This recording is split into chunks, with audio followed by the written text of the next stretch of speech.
Добар ден и од мене, поздрав до учесниците и до сите присутни на оваа конференција. Новинарите ја имаат суштинска улога за време на изборите, но што е пресудно за објективно и професионално информирање на граѓаните во текот на изборниот процес. Како да се обезбеди професионално и избалансирано покривање на изборите? Ова се само некои од дилемите за кои ќе дискутираме во вториот дел на оваа конференција. Ке слушнеме и меѓународни примери за злоупотреби за време на изборите и што е тоа што може да го направат новинарите за да најдат решение за таквите ситуации. Македонскиот институт за медиуми го анализира известувањето на медиумите за време на изборите. Нивните забелешки се однесуваат на избалансираноста и тонот при известувањето на новинарите.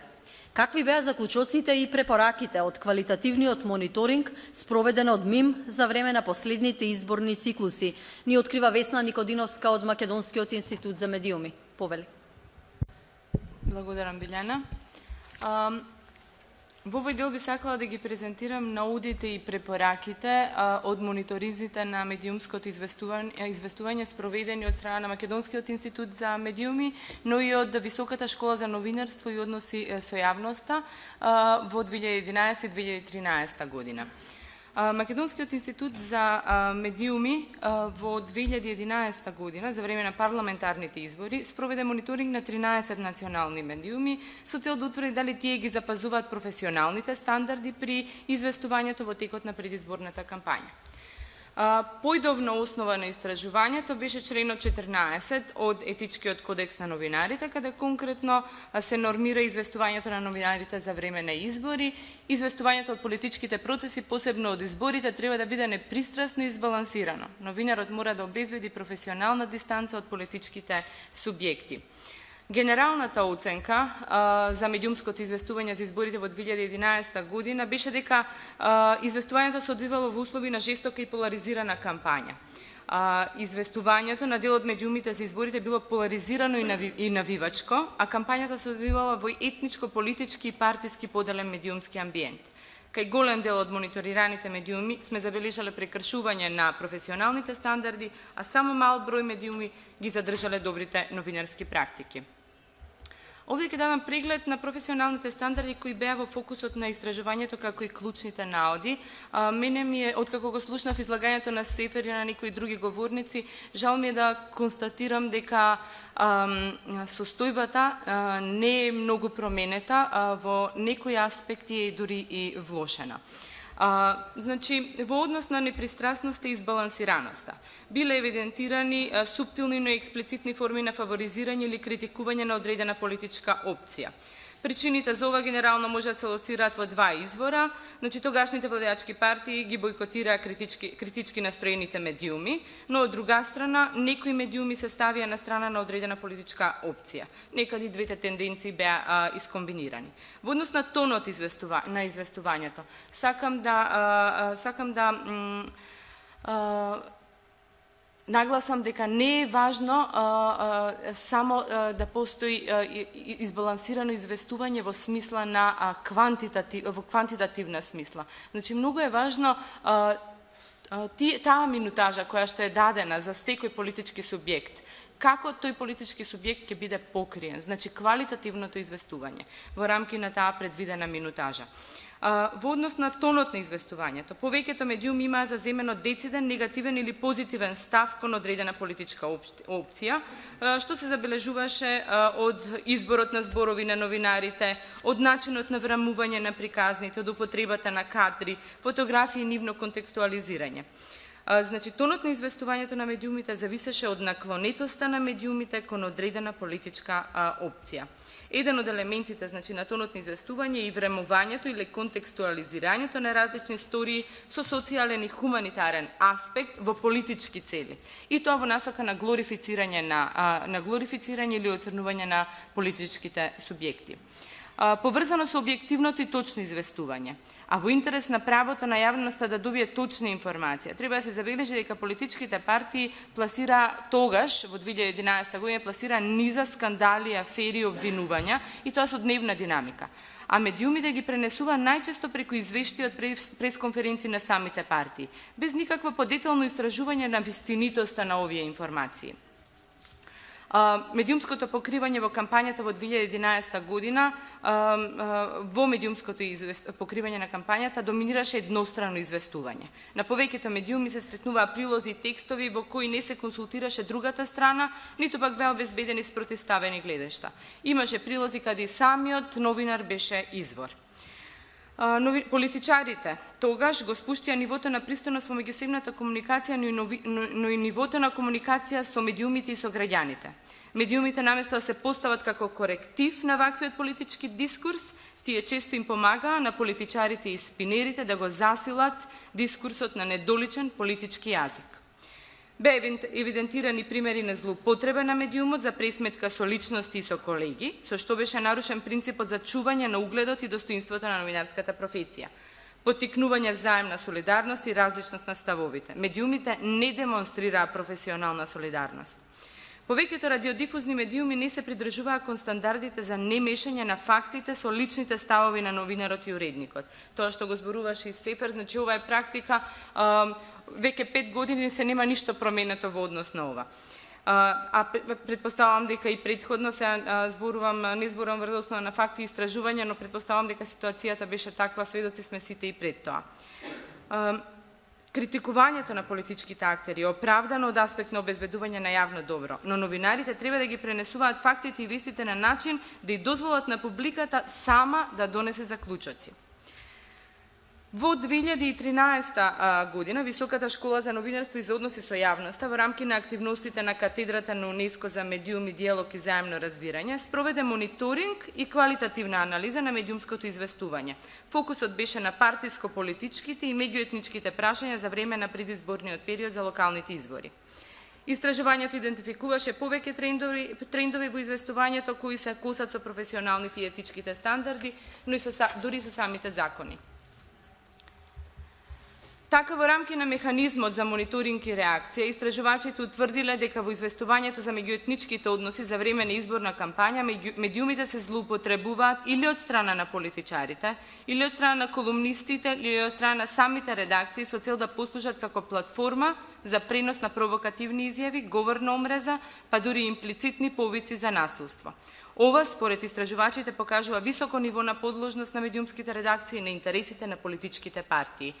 Ширењето на дискриминаторски дискурси или стереотипи против етнички групи беше еден од клучните наоди, што особено ескалираше во времето на изборниот процес во 2013 година.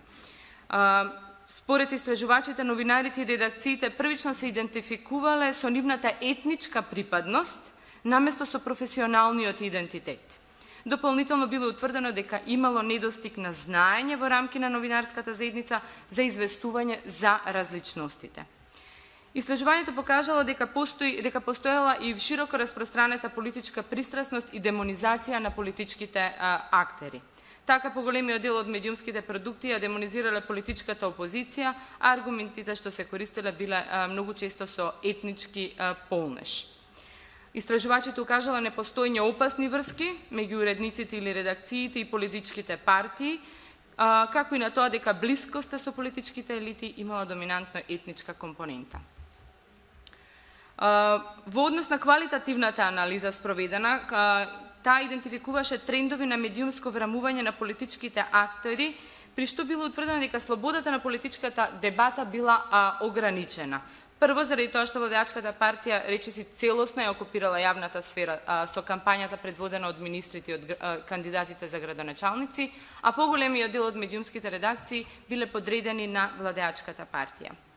Анализата укажува дека политичкиот плурализам бил сериозно загрозен во ситуација кога само мал број на медиуми се слободни да критикуваат владата. Медиумите кои се наклонети кон владеачките партии демонстрирале политичка пристрасност на различни начини. Од блага наклонетост до агресивно и отворено покажување пристрасност кон политичките субјекти. Професионалните стандарди за објективно и непристрасно медиумско покривање биле загрозени до таа мерка што некои медиуми ги користеле нивните информативни програми директно да манипулираат со мислењето на електоратот преку проценки на новинарите, манипулативен и селективен избор на материјал и извори.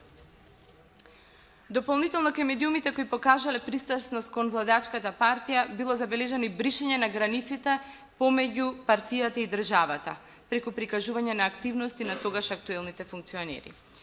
И на крај анализата укажува дека јавниот сервис за време на изборите во 2013 покажал нецелосно почитување на принципот на непристрасност, кој што треба да биде основа на неговата посветеност на јавноста.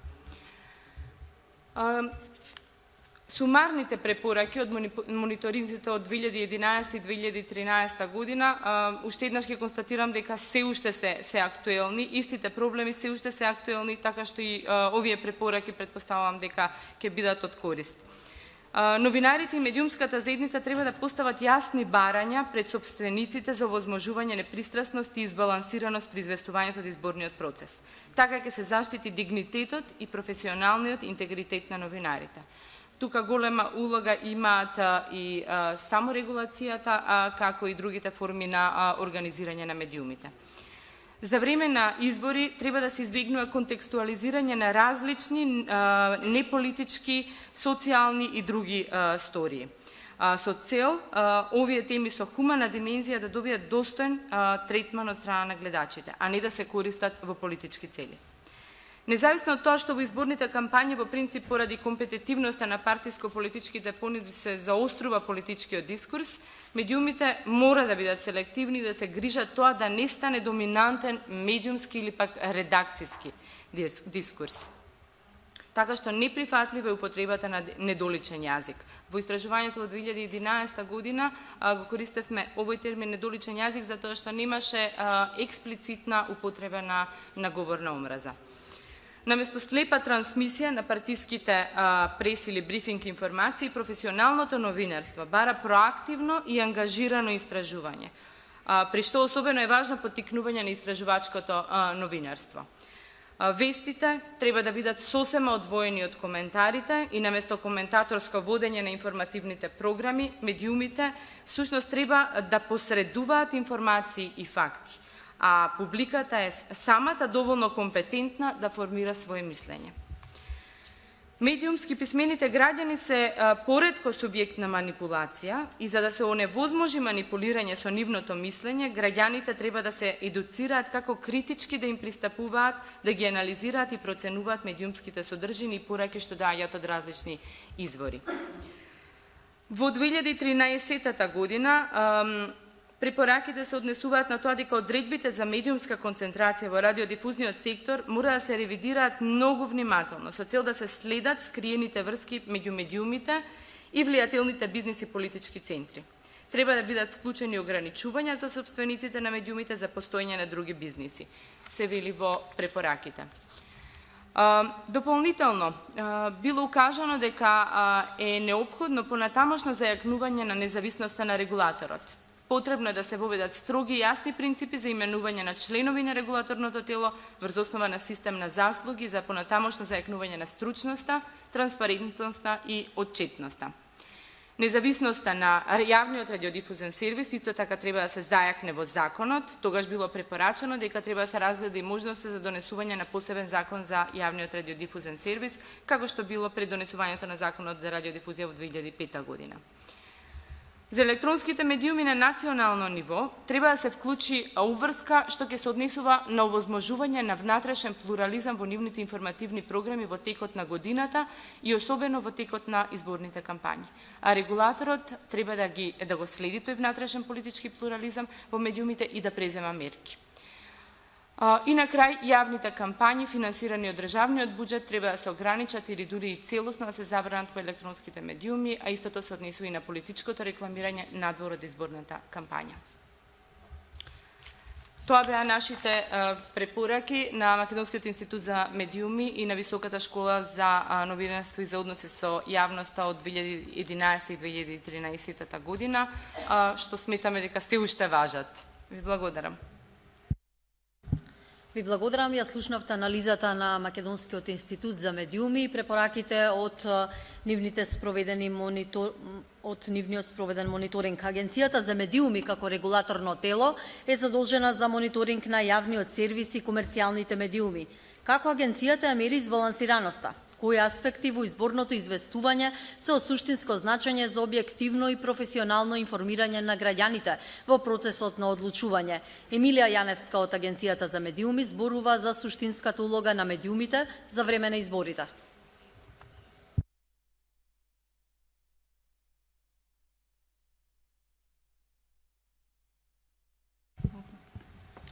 Благодарам, Билјана. Добар ден на сите. И благодарам на организаторите на денешнава конференција за можноста да учествувам. И исто така за изборот на темата. Мислам дека не доволно често зборуваме за почитувањето на професионалните стандарди, а тие се всушност клучни за начинот на известување на медиумите и однесување на медиумите не само за време на изборни процеси, туку и надвор од нив.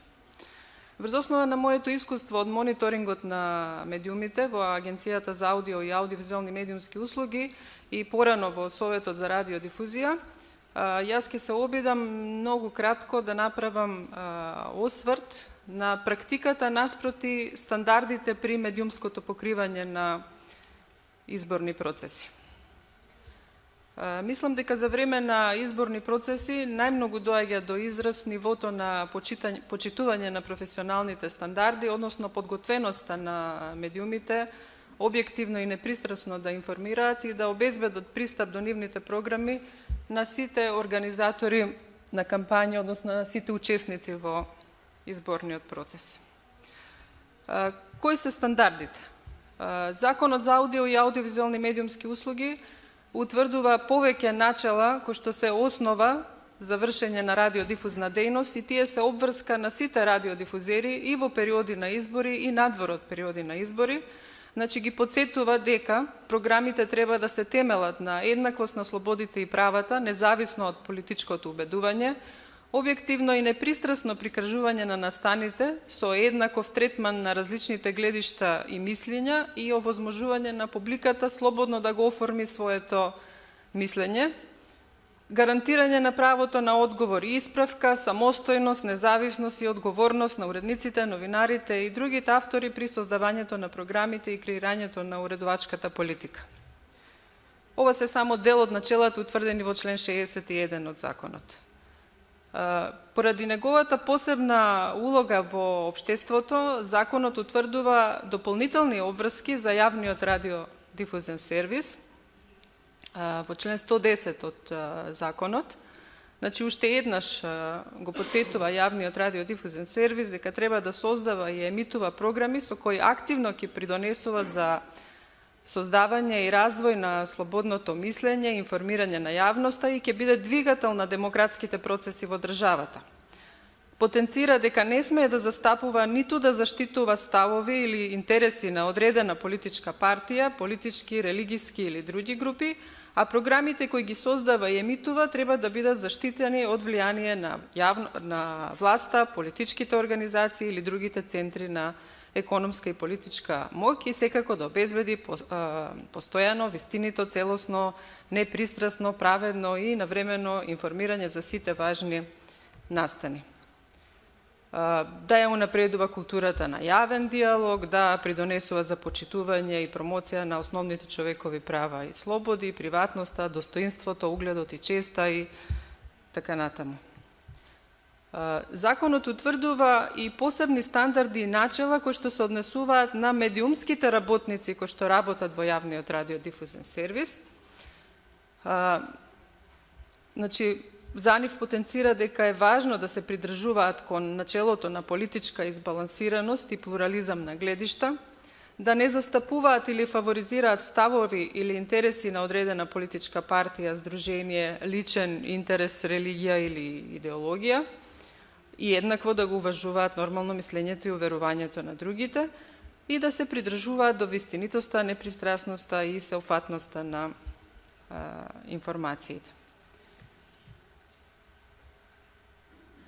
Стандардите и принципите, значи, утврдени во Законот за аудио и аудиовизуелни медиумски услуги, се однесуваат и за време на изборна кампања и надвор од овој период, а изборниот законник утврдува подетални правила за начинот на медиумско представување во периодите на изборна кампања. Некои од тие генерални правила се дека медиумите, значи сите радиодифузери, вклучувајќи го и јавниот радиодифузен сервис, треба да известуваат на правичен, избалансиран и непристрасен начин и на сите учесници во кампањата да им овозможат еднакви услови за пристап до сите облици на изборно медиумско представување. И до вестите, и до информативните програми, интервјуата, дебатите, до формите на бесплатно политичко представување. Изборниот законник утврдува и принципи како да се обезбеди ова избалансирано покривање на изборите и тие принципи се пропорционалност и еднаквост во зависност од тоа за каков вид на изборен процес станува збор.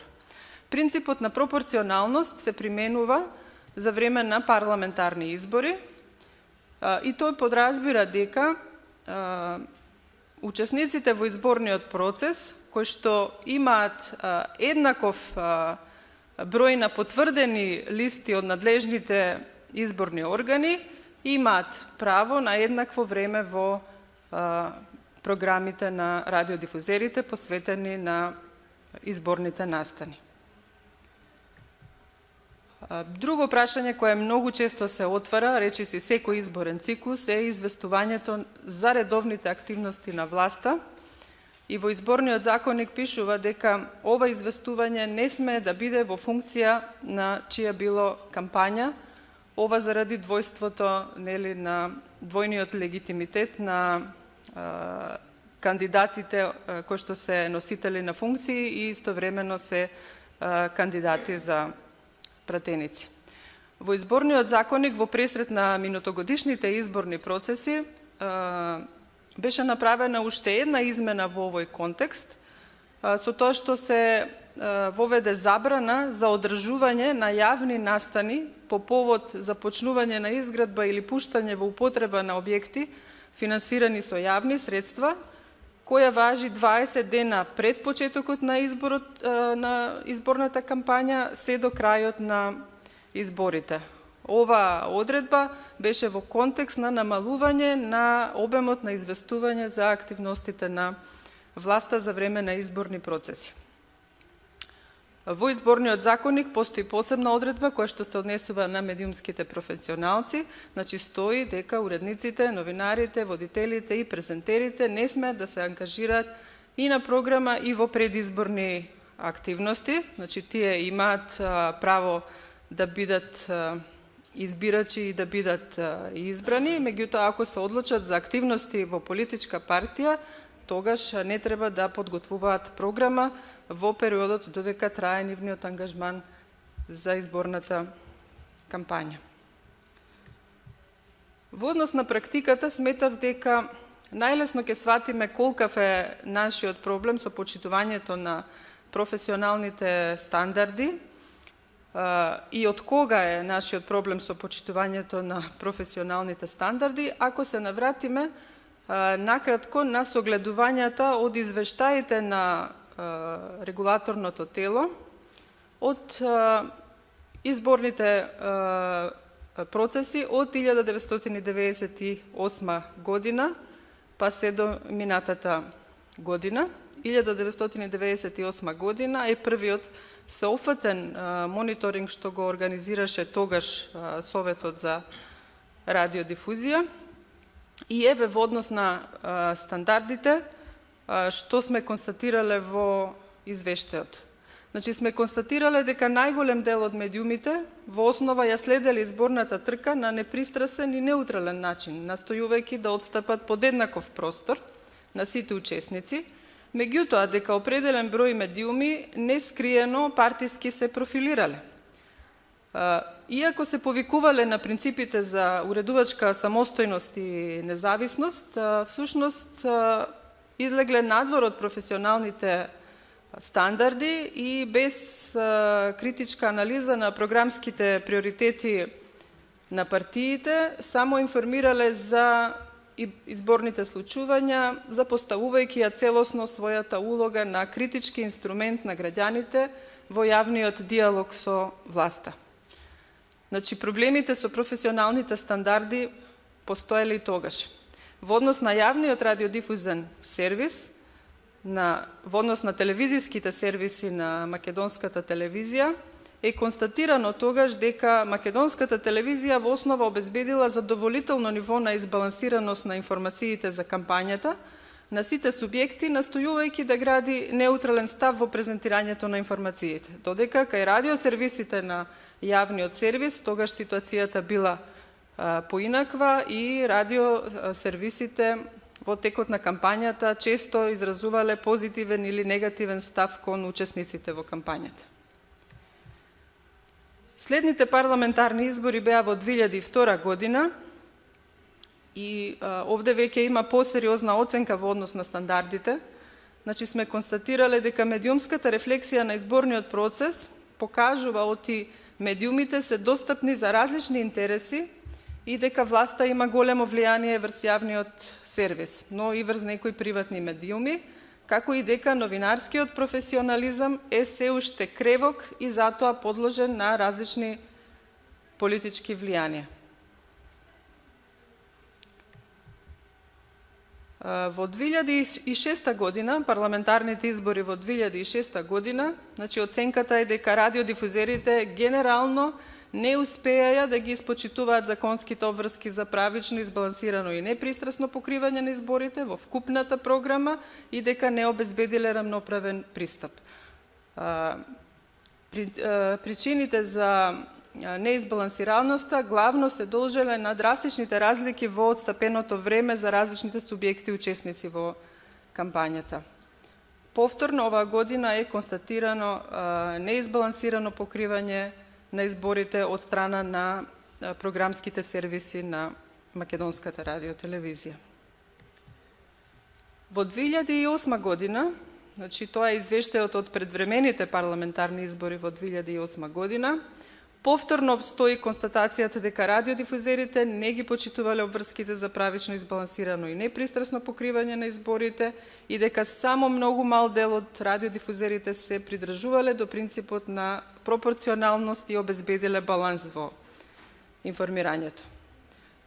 Тогаш сме констатирале дека кај некои медиуми е потребно повисоко ниво на професионализам, односно да сватат и да прифатат дека програмите што не се поврзани со кампањата не треба да се користат за промоција или во функција на кандидатите во изборниот процес, да сватат дека интервјуто е аналитички жанр. Тогаш, знаете, беше многу популарно да се емитуваат нарачани интервјуа како платено политичко рекламирање. И исто така да сватат дека уредувачката политика треба да биде основа на уредувачката политика треба да биде независноста, а не одлуката да се поддржат одредени партии и коалиции. Повторно кај јавниот радиодифузен сервис, значи и кај радио и кај телевизиските програмски сервиси е констатирано неизбалансирано покривање на кампањата. За време на предвремените парламентарни избори во 2011 година се чини дека непрофесионалноста доживеала кулминација, па така сме констатирале дека во овој изборен процес, како никогаш досега, најгледаните медиуми се ставија себе си во функција на застапување одредена позиција. Нивната меѓусебна нетрпеливост растеше во текот на кампањата. Се сеќавате, тогаш имавме двобој помеѓу две национални медиуми, едната од нив веќе не работи. Тогаш беа карактеристични новинарските прилози за економската и за политичката состојба во државата, во кои тие заемно си противречеа околу тоа чија е вината за проблемите или чии се заслугите за постигнувањата. Негативно и позитивно врамување имаше и кај други медиуми, освен кај националните, а тогаш на одите од мониторингот покажаа дека врз основа на тоа кои партии на кои медиуми се присутни, покажа дека и партиите почнаа да ги препознаваат медиумите како свој или како противнички. И оваа година кај телевизиските програмски сервиси и кај дел од радиопрограмските сервиси на македонската радиотелевизија е констатирано неизбалансирано покривање на кампањата, додека пак кај програмските сервиси на албански јазик е констатирано баланс во известувањето за прв пат, значи од парламентарните избори во 1998 година па навам. Во однос на минатогодишните предвремени парламентарни избори во 2014 година, оценките се многу слични како и за претходните изборни кампањи. Агенцијата констатираше неизбалансирано покривање на кампањата кај сите 5 тереstriјални комерцијални телевизии на државно ниво и против сите нив покрена прекршочни постапки, односно спроведе процедура на поремнување. Знаете, законот овозможува пред да се покрене прекршочна постапка, медиумот да дојде на постапка на поравнување, која му овозможува да плати половина од најмалата казна утврдена во изборниот законник за конкретното дело и на тој начин постапката не продолжува во суд. Сите овие постапки со радиодифузерите на државно ниво завршија со постапка на поравнување. Позитивен исклучок после долго време, иако имаше агенцијата квалитативни забелешки за начинот на известување на јавниот радиодифузен сервис, беше начинот на покривањето на оваа кампања од страна на МРТ, на кое што веројатно имаше влијание законската измена, која што беше направена непосредно пред изборите во 2014 година. Се однесува на две одредби. Првата е во однос на вестите.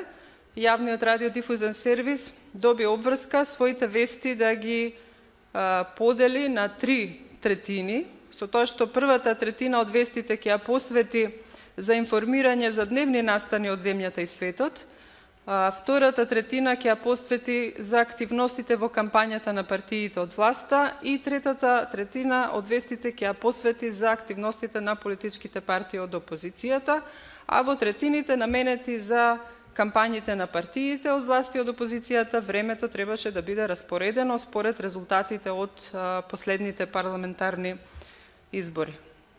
Нормално ова законска обврска не обезбедува простор за вонпарламентарните партии за независните кандидати, меѓутоа од графиконите можете да видите дека јавниот сервис на препорака на регулаторот се обиде, иако немаше законска обврска, да отстапи време и за вонпарламентарните партии и за независните кандидати во минатогодишниот процес.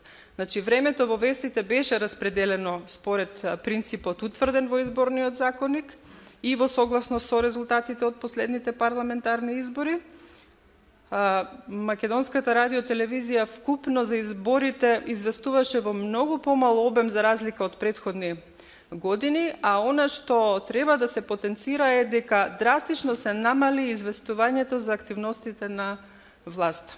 Еве само за споредба, значи во двете централни изданија на вестите на јавниот радиодифузен сервис во 2011 година обемот на информации за активностите на власта изнесувал 6 часа и 36 минути, додека во 2014 година во двете изданија на вестите обемот на информации е само 40 минути за целиот период на изборната кампања.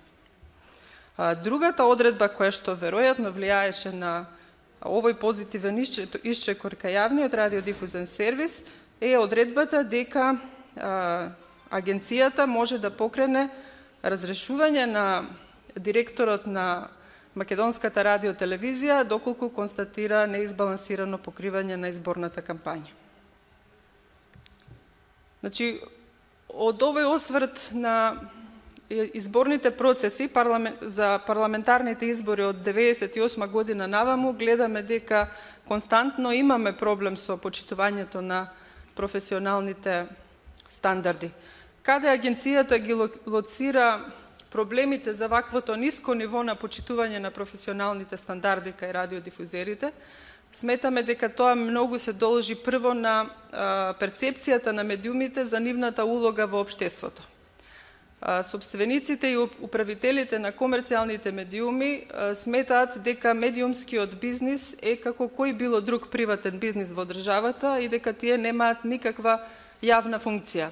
додека јавниот сервис се уште се доживува себе си како државен, а не како јавен радиодифузен сервис.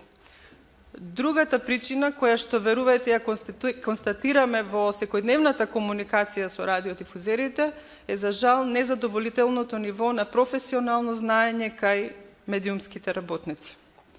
И секако сметаме дека малите казни за неизбалансирано покривање на изборите во изборниот законник беа недоволен мотив за радиодифузерите да ги почитуваат изборните правила, иако слушнав дека во измените на изборниот законник што се усвоени ноќеска дека има измени во делот на казните. Значи, овие казни овде се однесува на минатогодишниот изборен процес.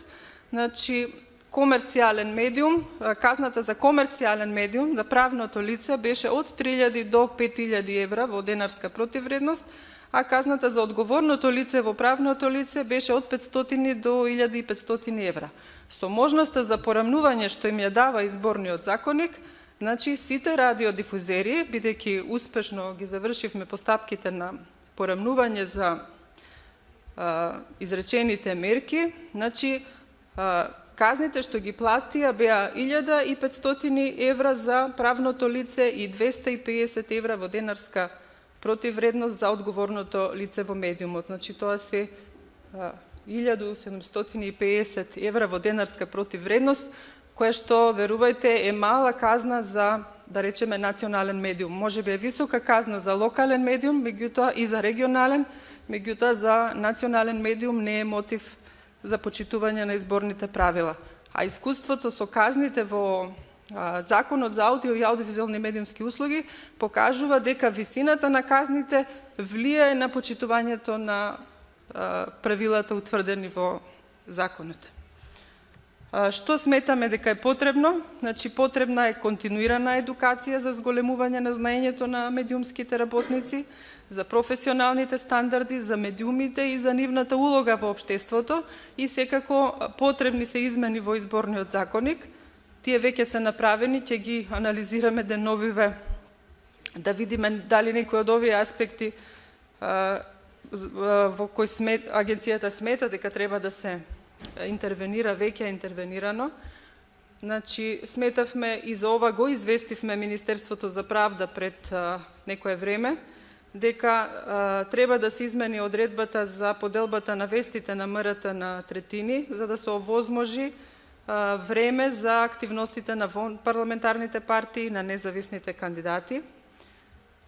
Исто така сметаме дека поделбата на времето според резултатите од претходните парламентарни избори не е сосема соодветен механизам, например, за време на председателски избори или за време на локални избори, каде што е посоодветно, например, за изборот на градоначалници или за изборот на председател на државата да се применува принципот на еднаквост. Исто така констатиравме, значи, врз основа на минатогодишното искуство, проблеми во одредбата за бесплатно представување на собранискиот канал, која што беше утврдена со минатогодишните измени на изборниот законник, затоа што и овде не е предвидено време за вонпарламентарните партии, за независните кандидати, туку само за активностите од кампањите на власта и на опозицијата. Минатата година за прв пат се појави платено политичко рекламирање од невладини организации кои беа во функција на ставовите што ги поддржува учесници во изборната кампања. Значи, веројатно би требало да се интервенира и во самиот опфат на дефиницијата за платено политичко рекламирање. И сметавме дека има потреба да се интервенира во висината на глобите, особено за неизбалансирано покривање на изборите и за надминување на лимитите за рекламирање, кое е едно од најчестите прекршувања за време на изборни процеси, и секако да се направи нивелација, односно да се утврди различна висина на глобите за различни категории медиуми, затоа што економската моќ на медиумите е многу различна. Слушнав дека за некои од овие аспекти веќе има измени во измените што се направени ноќеска во собранието. За некој се надевам дека пред некои други изборни процеси законодавецот ќе направи измени. Еве, благодарам. Ова е мојот имейл, доколку некој би сакал да ја продолжиме комуникацијата на темава. Ви благодарам. Милија, ви благодарам и вас за ова сеопфатна презентација. Слушнавте, треба да се работи за подобрување на стандардите, поголема професионално знаење на новинарите, дебата, како и околу ниските казни. Значи, треба да се поработи и на зголемување на глобите. Кои се должностите на медиумите за време на изборниот процес? За важноста на медиумите во представувањето на гласачите, а не политичарите, ке зборува медиумскиот експерт Мартин Хакерби.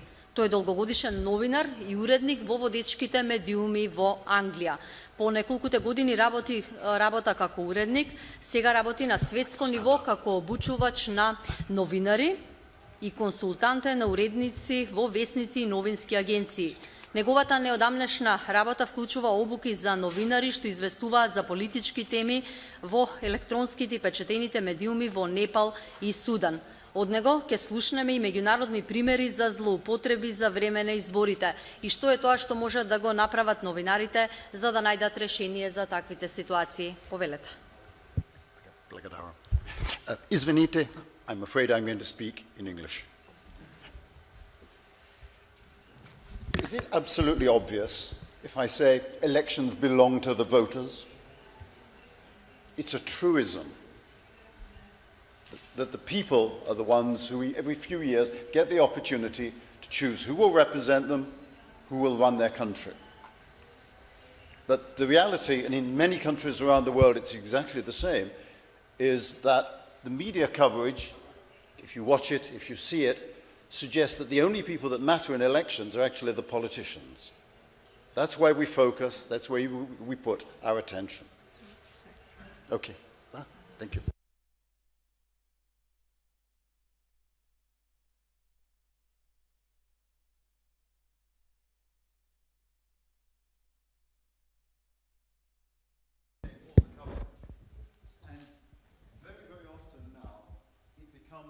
Focused not just on the main parties, but on the political leaders. So what we get is a personal popularity contest between two people. It's not a presidential system necessarily, but it's the same problem of we focus on the people and we focus on the politicians and we forget the people who actually ought to own the election. I haven't come here in righteous fashion to tell you how wonderfully we do things in other countries, in my country. I was a reporter on the Times in London, a political reporter there, and I thought then that the politicians were the important people and I should be following them to exclusion of everybody else. But more recently, I spent a lot of time in developing countries, post-communist countries, watching elections and seeing what can go wrong. I'll mention briefly a few examples, and you can see whether you think that they're relevant to the Macedonian experience. Years ago, I was in Bangladesh as a UN consultant on their Parliament and Media project. And I watched there two parties which alternated in power. Each election, one party got elected.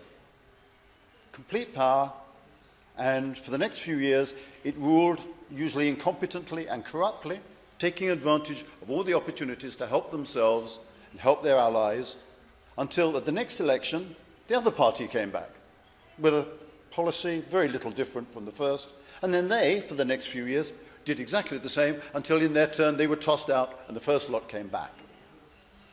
It was officially a democracy, but it's a country of 160 million, no real democracy. About the same time as I was in Africa, in Sierra Leone. It was just after the Civil War. There was only a temporary government, but already the temporary government was trying to steal the election. They were changing or cheating in the arrangements for the constituency boundaries, all sorts of other ways in which they could ensure that they would dominate the elections which hadn't even been set. The the temporary government was ensuring they were going to win an election, steal an election from an opposition which at that point didn't even exist. The problem is if you give the people in power half a chance, it's almost irresistible to take advantage of the opportunity to design an election system which gives you the result you want. To some extent, that's actually happening at the moment as we watch in Burma, in Myanmar. It's been a great victory for Aung San Suu Kyi's party, but the reality is that it's not absolutely clear what she's won. They've got very certainly a majority of the votes, but the system is already stacked against them. They have a system which, even if they've got a majority, they probably can't exercise sufficient power.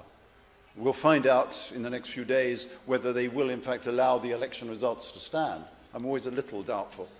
I was there in the summer, and the media are very fearless there.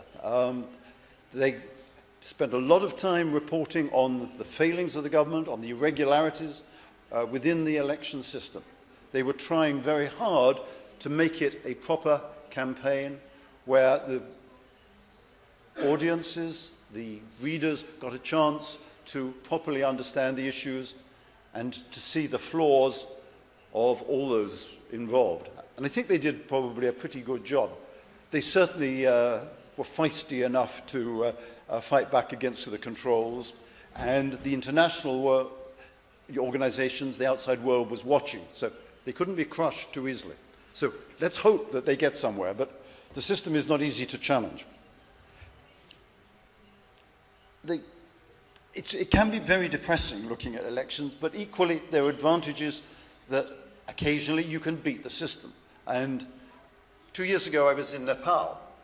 There they had a government which was run by the Maoists.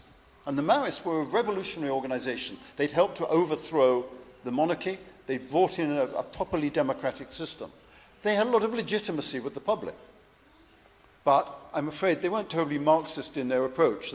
They believed in the redistribution of wealth, but it was the redistribution of wealth amongst themselves rather than to the public at large. So they were not that popular. The media who I was working with were pretty determined. They had a lot of pressure, but they worked very hard to expose what they saw as wrong within the system, to report on the failings of the different parties in the past, the present government, and analyzing the future potential candidates, and contributed, I think, a great deal to an election result which astonished the Maoists by throwing them out of office. And a new coalition came in, which has taken power and has now actually got a constitution for the first time since the revolution. So there I would say the media actually played a very important role in changing what had been a very difficult situation for the people. But the success doesn't come easily. And I would argue that there are certain qualifications. One, it's electoral laws capable of some independent enforcement. Active civil society organizations which provide pressure, systematic monitoring. Media with skills, training, resources, and above all, the determination to expose wrongdoing. And then a public who actually do believe, an aroused electorate who can believe in the possibility of change. You'll know far better than I the situation here and how much these things can apply here, but you can see the importance of the role for the media. I've talked about the scrutiny of governments, but that's not just what the media ought to be doing. The media have a real duty to inform voters about the quality of the alternatives. Has a previous period in office demonstrated that an opposition can actually keep their promises, can run things competently, honestly? Are their current promises plausible, practical? Will they frankly be any better? There's a real job of reporting and analysis which needs to be done. And rather than treat the election as a zero-sum game between two parties and their allies in the Albanian language community, they should the media need to be looking at all the possible alternatives. Are there third parties? They may not be important, but are there challenges to the status quo? And are there independent voices, independent candidates whose voices should be heard? I would argue to you today that if elections belong to the people, it's for the media to make a real effort to present and represent the voters, to present their views and represent them. There's plenty of techniques available, vox pops, phone-ins, discussion programs, in online forums, but there needs to be a willingness on the part of the media to accept that covering day-to-day political events is not the only thing that you do in an election. It's very easy to fall into that belief that what somebody said today and the reply from the other party is what really matters. As journalists, it's not hard to be consumed by that. I know what it's like. You get wrapped up in the latest incident. And the party machines will use every possible stratagem to get you to focus on their battle and whether they can win that particular argument. But I would say there's one great argument for your country, which you have, advantage that you have in your country. The mechanics of the election process will consume a lot of attention here, obviously. But the country is essentially involved in an election campaign for the next 6 months. If you report every spat between the political leadership of the two parties on a daily basis, day after day, month after month, it is going to become really rather boring. There's a wonderful opportunity to say, we have a period until April 24 to plan our coverage, to think about what we need to do, what more we can bring to the table than just simply printing what one side says or what the other side says. Perhaps a brief word just about opinion polls, because I think they're a valuable gauge of public opinion. Although in my own country, the elections this year, they were horrendously wrong for the final result. But what usually happens in coverage is that they trigger changes in the behavior of parties. If you're up a bit, oh God, we better change our policy, we'll better change our tactics. And too much of the attention is simply on who's gone up a bit and who's gone down a bit in the opinion polls. Much less is given to what it tells you about what the public want, what they feel.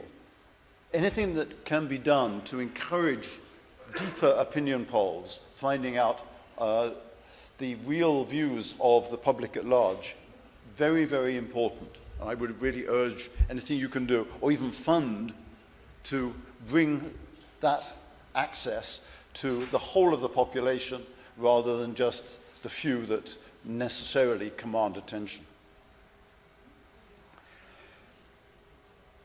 It's no good, though, that the media should be asked to hold politicians to account if they themselves do not stick to the highest standards. That's why self-regulation matters, as we've been hearing today. The mechanism for a politician, the default mechanism for a politician who's attacked, is to criticize the media.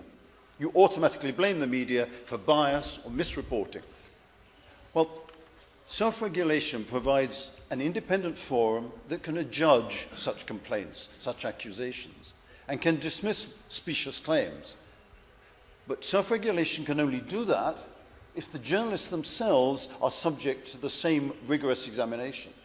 Journalists have to admit when they make mistakes. Media owners, media publishers, editors, broadcasting chiefs. They all have to actually put their hands up occasionally and say, we got it wrong, we made a mistake, and they do need, as people have said earlier today, to publish, to broadcast corrections, to broadcast statements which make clear their mistakes too. Because then they have the authority to say, yeah, but this accusation from a particular politician is rubbish, and really we shouldn't be taking it seriously. I'm an outsider, so I don't know whether everyone in Macedonia is utterly focused on the matters of governance, the tapes, the surveillance tapes.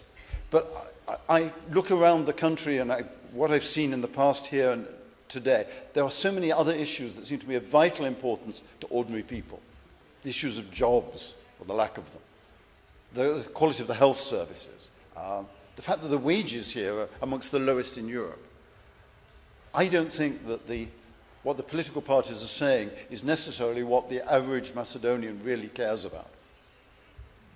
I think who can do what to change the situation is one of the things that the media here need to be thinking about hard in this period of planning for their coverage. You may conclude it's very easy for me to stand up here as a foreigner coming in and laying a whole raft of duties on the Macedonian media. I know they're burdened with many tasks and often with very slender resources. But frankly, is there any more important job at the moment? The future of the country is at stake. So I believe that the media have to step up to the plate and actually bat a lot harder and a lot more accurately than they have in the past. Thank you.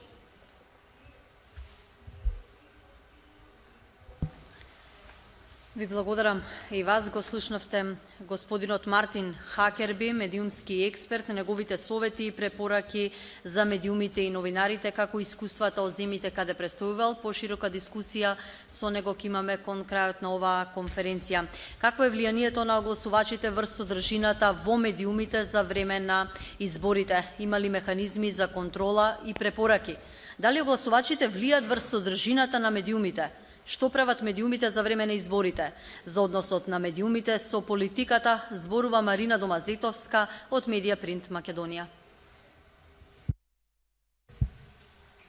Здраво на сите.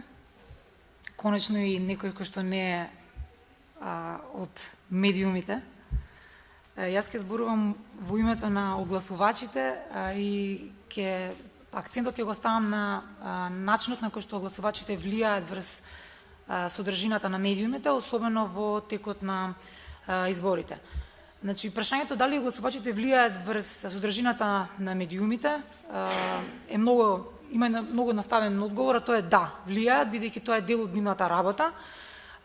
И огласувачите генерално се обидуваат ќе се обидуваат и во иднина да влијаат врз содржината на медиумите, бидејќи даваат пари за рекламирање на нивните клиенти во медиумите и секако очекуваат и поголеми придобивки за своите клиенти, па и за себе самите од самите медиуми. Особено за време на избори, влијанието на огласувачите врз содржината на медиумите ќе биде многу големо, односно станува многу големо, бидејќи самите огласувачи многу добро знаат дека медиумите можат сериозно да влијаат врз начинот на кој што размислуваат граѓаните, односно избирачкото тело, и сакаат да влијаат врз начинот на кој што ќе донесат одлуката за кој ќе влијаат во самите избори. Треба да се направи една многу важна разлика кога се зборува за влијание на гласувачи врз содржината на медиумите, а тоа е разлика помеѓу правото на слободен пристап до медиумите на политичарите и на политичките партии, односно на сите актери во политичките избори, и влијанието врз содржината на медиумите. Многу често правото на слободен пристап до медиумите се злоупотребува преку влијание врз содржината на медиумите и се земаат овие две работи како еднакви. Политичарите и политичките партии кои што се дел од изборите имаат право да комуницираат својата програма, своите гледишта, своите ставови, и за тоа имаат право на пристап до медиумите.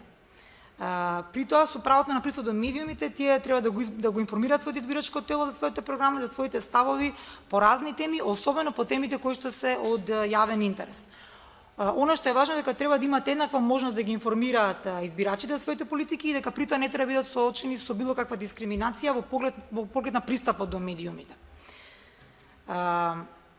Воедно, кандидатите имаат право на одговор и на реплика, доколку во медиумите се појават информации кои што не се точни и се поврзани со нив, или информации кои што се клевета, а правото на реплика на кандидатите е со цел да се овозможи да граѓаните ја видат и другата страна, односно другото мислење на оние кои што се незадоволни начинот кој што се во медиумите присутни. Од друга страна, пак улогата на медиумите во изборниот процес е да овозможат најсеопфатно покривање на различните понуди, ставови и гледишта, за да им овозможат на граѓаните полесно и на вистински начин да се определат на кој од актерите на изборната кампања ќе му дадат довербата. Но, значи, како што кажав, правото на пристап до медиумите не треба да биде злоупотребено. Тоа треба да биде ограничено со слободата на изразување. Значи, кандидатите треба да ја почитуваат слободата на медиумите и не треба да се мешат во редовачката политика ни директно, ни индиректно вршејќи притисок. И треба да ги почитуваат законските регулативи кои што ги регулираат изборите, особено во периодот на изборниот мок. Медиумите пак од друга страна треба се слободни да информираат јавноста за изборните кампањи и при тоа да изразуваат свое мислење. Една од функциите на медиумите е да професионално ги покриват политичките теми, што значи дека медиумите треба да имаат слобода да информираат јавноста за ставовите и гледиштата на политичарите, треба да имаат слобода да го изразуваат своето мислење за политичките платформи на политичарите, особено во оние делови кои што се од јавен интерес, и секако треба да јавноста да ја возможат да слушнат и трето мислење на политички аналитичари и така натаму. Многу е важно дека медиумите мора да ја задржат критичката анализа во текот на целиот изборен процес. Сега, зошто огласувачите се интересираат за медиумите и за содржината во медиумите, зошто се обидуваат и ќе се обидуваат постојано да влијат врз содржината на медиумите? За да одговориме на ова прашање, треба да видиме што све медиумите можат да направат за време на изборите. Прво и најважно е дека медиумите пренесуваат политичката кампања до голем број на луѓе. Покрај тоа што ја пренесуваат политичката кампања до голем број на луѓе преку своите дневни работни активности, значи ги покриваат по кампањата со текстови, со изјави и така натаму. Исто така, медиумите продаваат и простор за политичко рекламирање, односно простор за огласување на политичките партии и кандидати, што значи дека имаат повеќе начини преку медиумите кандидатите да допрат до широк број на луѓе, и тоа е брз и ефикасен начин. Политичкото рекламирање е многу важно прашање и тоа најчесто е законски регулирано и подразбира фер третман на сите изборни играчи. Медиумите навреме го дефинираат просторот кој што го продаваат за платено политичко рекламирање, јавно треба да ги објават цените и начинот на кој што ќе работат. Често пати постои лимит во однос на политичкото рекламирање со цел да може да нема предност на оние политички кандидати кои што имаат поголеми финансиски средства, односно се во состојба да закупат поголем простор за политичко рекламирање.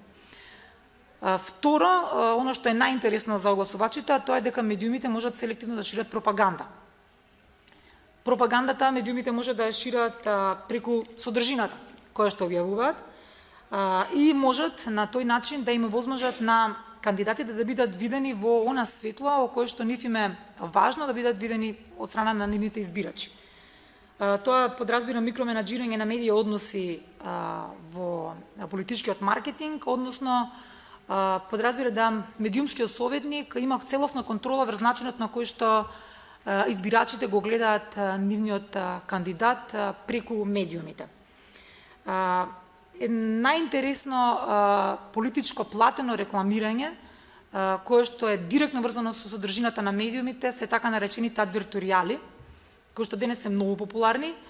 Адверторијалите се платен политички текст, односно платен текст кој што го изработува професионален новинар, што овозможува да не може да биде така лесно препознаени од страна на граѓаните и со тоа добиваат голема релевантност и можат многу сериозно да влијаат врз оформување или промена на мислење на избирачите. Значи, кога зборам избирачи, мислам на граѓаните кои што преку медиумите ги добиваат информациите за политичките кандидати. Адверторијалите најчесто не се обележени дека се платени политички текстови и токму на тој начин се кршат законите, изборните законици, исто така се врши небалансирано политичко рекламирање. Надвор од време на избори има две струи кои што се против и про постоењето на адверторијалите како во комерцијална смисла кога се користат.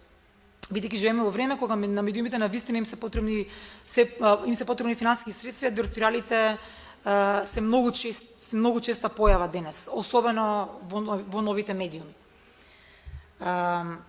Трето, пропагандата значи може да се шири на конвенционални начини, тоа се оние редовни начини на кои што медиумите функционираат, односно работат, значи пишување на текстови, пишување колумни, огласи, транскрипт или пренесување на нели митинзите политички така натаму, директни емитувања, интервјуа, емисии, дури документарни емисии, забавни емисии кои што не се перцепираат како политички емисии, дискусии, панел дискусии, дебати, неделни извешти, интервјуа, фотостори, така. Значи, тоа се сите можни начини, форми на кои што медиумите може да можат на некој политичар да нели допре до своето гласачко тело. Едно од поинтересните алатки се дебатите. Кај нас, за жал, немаме многу простор за дебати, но немаме искуство многу со дебати во последно време. Дебатите се многу важни, бидејќи самите кандидати политички за дебата сериозно се залагаат, односно би требало да се залагаат, бидејќи може да лобираат од логистички аспект во медиумите каде да бидат позиционирани кандидатите и така натаму, да темпираат тајминг и се што е потребно за кандидатот да дојде во право светло. И на самата дебата многу често содржи елементи кои што обичниот граѓанин не ги перцепира во текот на самата дебата, како што се например поважни се например говорот на тело, начинот кој што се изразува кандидатот, многу повеќе гестови негови, гафови и така натаму, многу повеќе колку содржината на она што тој ќе го каже.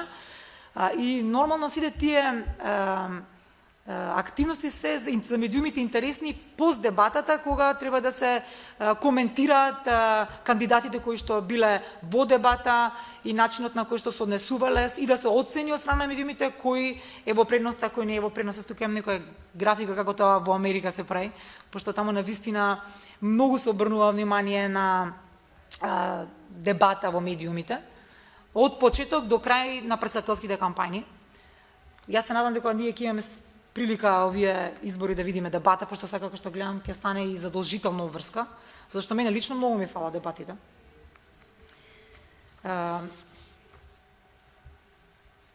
Понатаму медиумите може да ја представат кампањата, политичката кампања и преку материјали кои што сами ги создаваат, односно преку изразување, како што кажавме, на собствено мислење, значи колумни, ставови лични и така натаму, текстови кои што самите ќе ги теми кои што самите ќе ги инициираат и кои што нема да бидат секојдневно покривање на политичката кампања.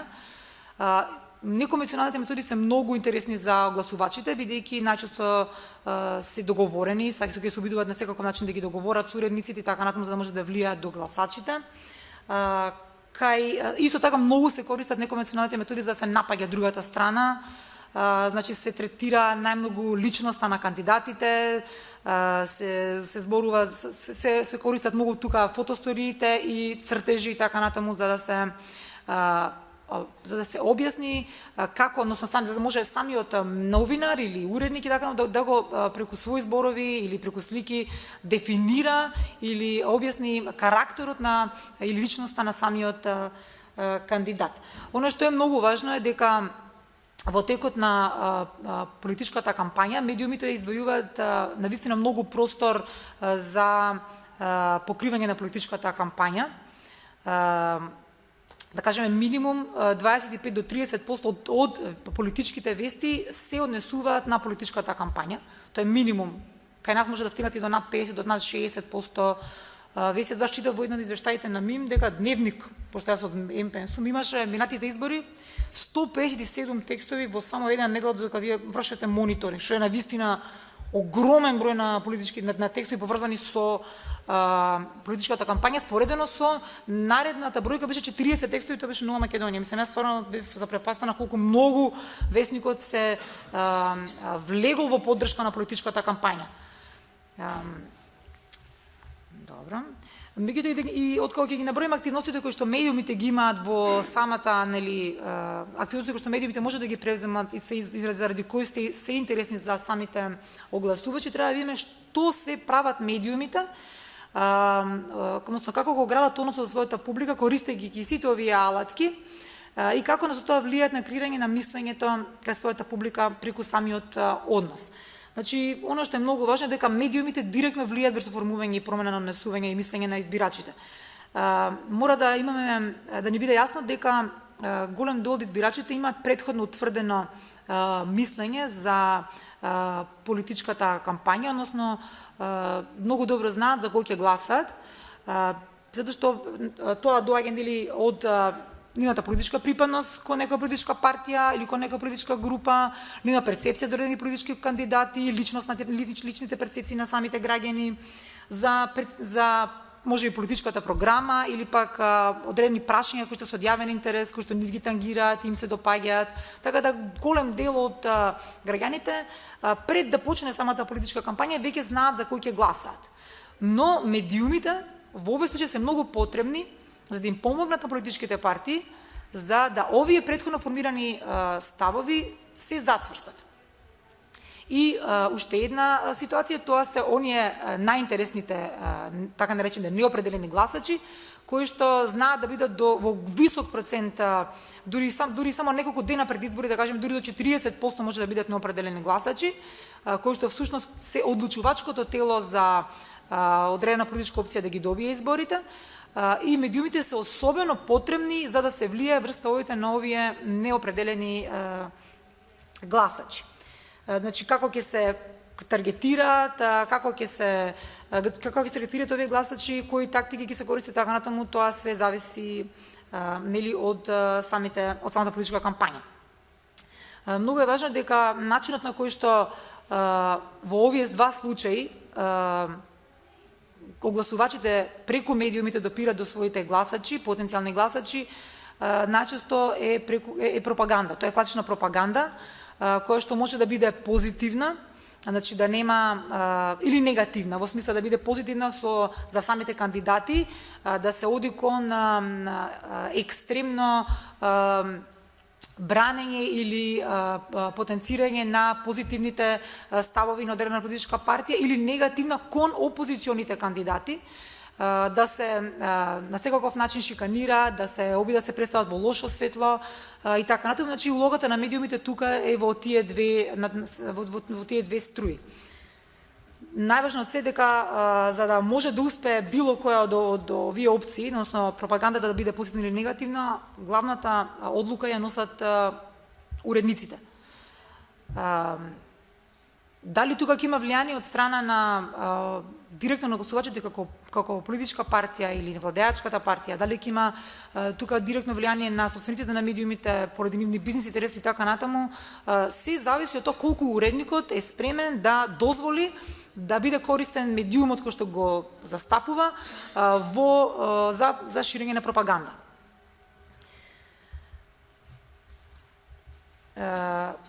Дали е потребна регулација и каква регулација е потребна за време на избор, односно кои би биле препораките кои што би довеле до намалување на влијанието на гласувачите врз содржината на медиумите? Препораките се многу едноставни, нужни се директни законски регулативи и казни. Понатаму, особено кај нас, ќе го зборам за кај нас, препораки од ДОПС за нам и останати релевантни медиумски институции, многу силен медиа мониторинг, иако, како што гледам, се покажа дека медиа мониторингот нема никакво влијание врз начинот на кој што работат медиумите, односно секој нареден извештај е полош од претходниот, што е за жал катастрофа. И можеби заради тоа потребно е да се работи на новинарските практики, значи да се професионализацијата на новинарите е тема која што е многу важна, која што кај нас воопшто не се разгледува. Синдикатот, развојот на образованието и независното истражување и така натаму, и особено саморегулацијата.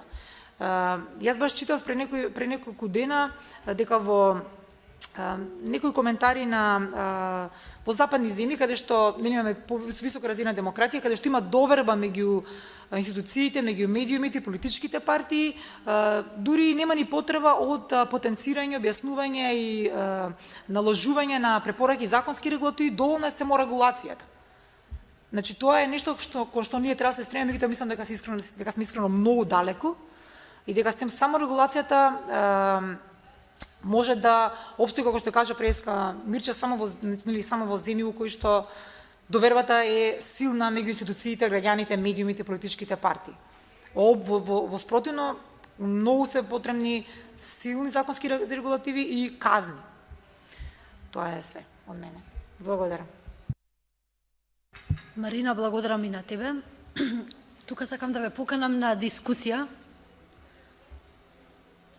Повелете да слушнеме ваши идеи и предлози како до поголема професионалност на новинарите, но и до поголема независност на медиумите за време на изборите.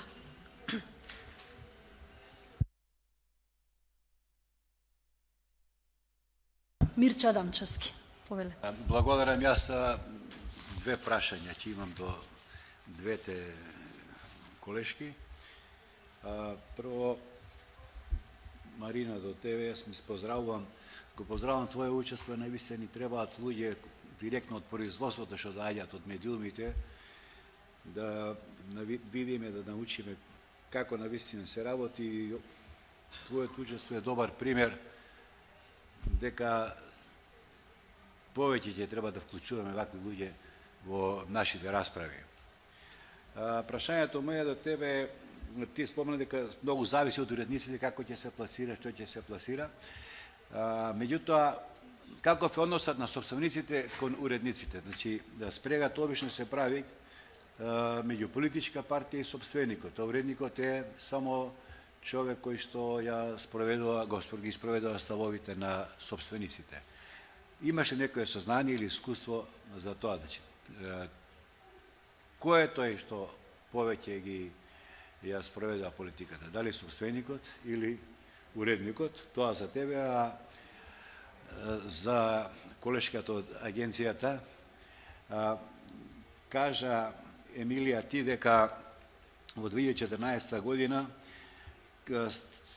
добро работел јавниот сервис, поготово со тие по 2-3 третини што ги спроведували, известували и така натаму и така натаму. И навистина квантитативно изгледа сликата прекрасна е. Третина за овие, третина за оние. Меѓутоа, како е внатре квалитативното известување во тие третини? Тоа прво Марина ќе замолам да ми одговори, па после. Јас сметам дека единствениот човек што може да донесе одлука дали еден медиум ќе биде врз еден медиум ќе се врши или влијание од страна на гласувачи или од страна на политички партии или од страна на било какви бизнис компании, било што, секој што сака да влезе во медиумот, одлуката за тоа ја носи само и само уредникот. И нормално дека сопствениците на медиумите ќе се обидат на секаков начин да си заштитат бизнис интересите. Значи Емилија кажа една прекрасна работа. Проблемот на перцепција кај нас денес е дека сопствениците на медиумите сметаат дека медиумите се чист бизнис. И тоа е за нив легитимно гледање и тоа е начинот на кој што ни работат и ќе работат и понатаму. Значи за тоа и треба да се работи со сопствениците на медиумите, затоа што има прашања кои што од јавен интерес кои што медиумите мора да ги штитат и има прашања кои што се бизнес интерес кои што сопствениците сметаат дека тоа се апсолутно им припаѓаат на нив. Меѓутоа, колку ќе се дозволи да интересите на сопственикот завземат простор во медиумот, апсолутно е одлука на уредникот. И значи јас доаѓам од медиумска куќа во која што дневно се соочувам со начин на кој што уредниците се справуваат со своите медиуми.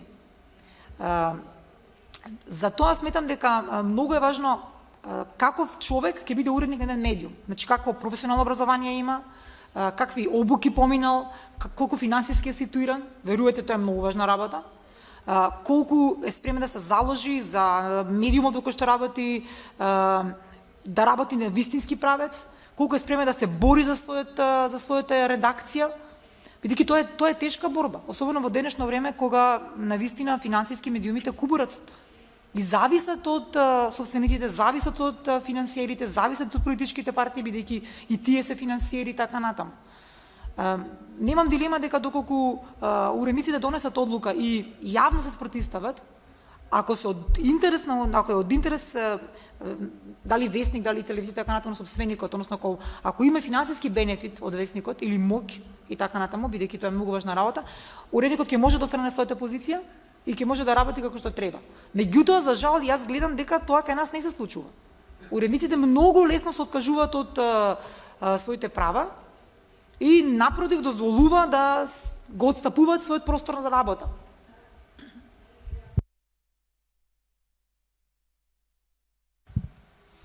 Во однос на квалитативните аспекти на известувањето, јас преска реков дека агенцијата имаше повеќе забелешки во однос на квалитетот на известување од страна на јавниот радиодифузен сервис, а дека во однос на законските обврски за дистрибуција на времето, како што е утврдено во изборниот законник, тука доследно ја спроведува законската одредба. Меѓутоа, констатиравме, и тоа е нотирано на повеќе места во извештајот, позитивно врамување при известувањето за редовните активности на власта, кои што беа поврзани со теми, односно со изборните ветувања на владеачката партија. И тоа е нотирано на повеќе места во извештајот за МРТ. Ви благодарам, имаме уште малку време, повелете со ваши сугестии, предлози, вклучете се во дискусијата. Јас сакам да прашам. Ајде. Јас имам едно прашање за Емилија. Мене ме интересира во однос на постапката за порамнување, преска што спомнавте, и казните, дали се исплати да се прекршат регулативите?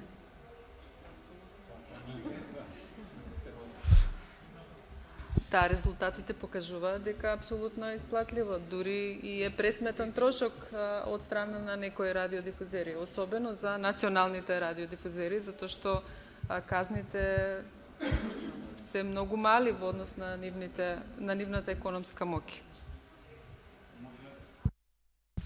Да кажам еден пример кој што пластично ја објаснува ситуацијата. Отишле од една политичка партија во една телевизија, при тоа не е Сител, бидејќи ние секогаш кога зборуваме за политичката инструментализација мислиме на Сител, не сакав да се вклучам, но прашањето ми беше интересно. Отишло е од една политичка партија и му давале касета снимени, значи од митинзите, и му кажале на собственикот дека треба да објави саат време од митингот, и он рекол не затоа што Советот за радиодифузија ќе даде казна. И прашале која е казната, од прилика тогаш биле овие, значи овие суми на пари, му рекле дека ќе ти дадеме уште 5 плюс, само објавија пропагандата на телевизија, и тоа за жал е реалноста кај нас. Значи политичките партии се во состојба да платат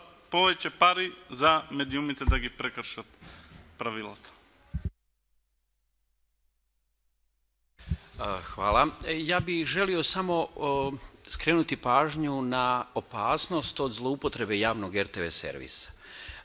To je sasvim drugačije u odnosu na zloupotrebe koje se rade u komercijalnim radio i televizijama, i navešću dva kratka primjera koja su gotovo nevjerovatna. Ja sad kad vam ovo pričam, ja se pitam da li se to stvarno desilo ili ja izmišljam sada. Ali desilo se u Bosni jednom. Prilikom prošlih izbora šef jedne političke partije je davao smjernice uredniku kako da napravi prilog o političkim protivnicima i da ih optuži za državni udar. I on je rekao imaš sve, imaš državni udar, i to je kamera zabilježila, druge televizije, i pokazala. To je jedna stvar. Pritom je urednik klimao glavom i govorio apsolutno, apsolutno.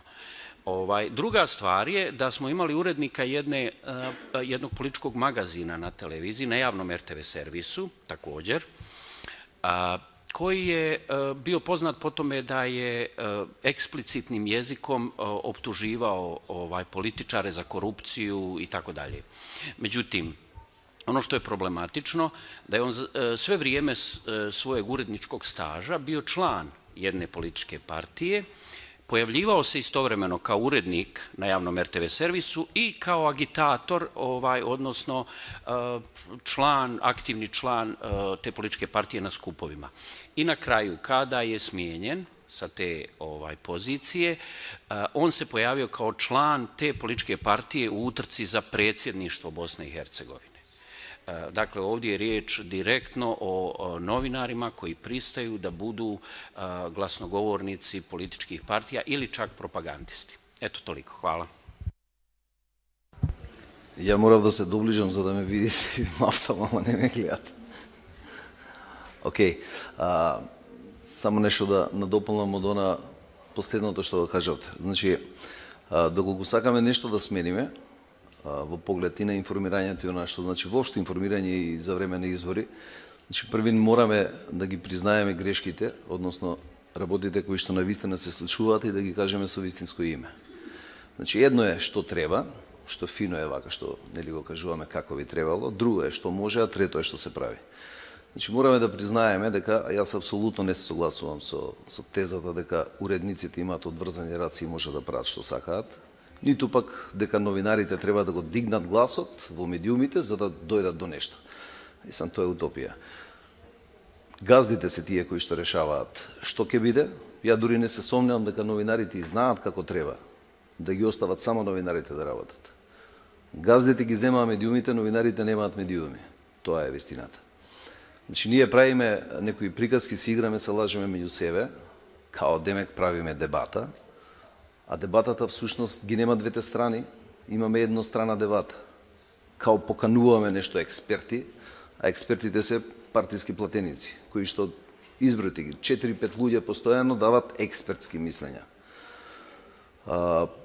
Потоа, она што ми е исто битно во тие дебати, значи ние компарираме, во нашиот случај, колку краделе тие пред тоа и колку овие не крадат толку многу, меѓутоа никогаш не компарираме со она што се европски стандарди, по она што се вистински вредности. Не се вреднува така, него вие повеќе крадете, вие истото го правите. Значи ние мора да си ги признаеме работите што всушност, каква квази дебата имаме, какви квази медиуми имаме, па потоа можеби ќе дојдеме до решението. Така што едно е како треба, друго е она што се прави. И во крајна линија дури и новинарите да се одважат да се спротистават, го заборавате она суштинското, дури и да посакаат да работат по стандарди, тоа е екзистенцијата и економската зависност. Колку колективни договори има направено? На кого му е загарантирано работното место? Сите се на 2 месеца, на 3 месеца, можеби на 8 месеци. И тој што е непослушникот на крајот на денот ќе го истрпат до крај. Сега нели имаме синдикат, па ќе мора да идат по процедурата.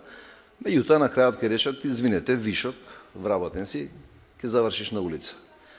Така што повеќето новинари професионалци се надвор, а оние кои што се двоумат или кои што се послушни се внатре во медиумите.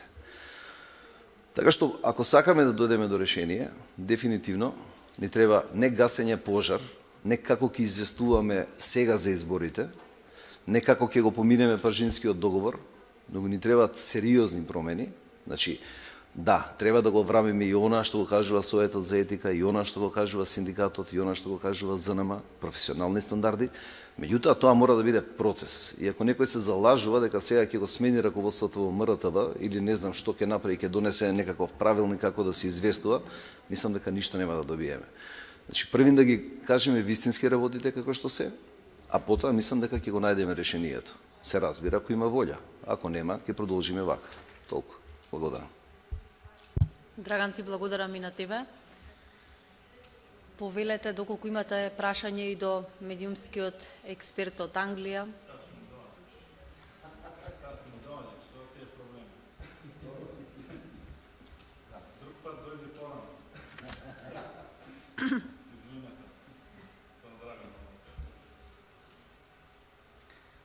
Добро, доколку нема други прашања, предлози, сугестии, сакам уште еднаш да нагласам дека Советот за етика во медиумите и Македонскиот институт за медиуми се заблагодаруваат на поддршката од УНЕСКО и Европската унија во рамки на проектот Отчетноста на медиумите во југоисточна Европа.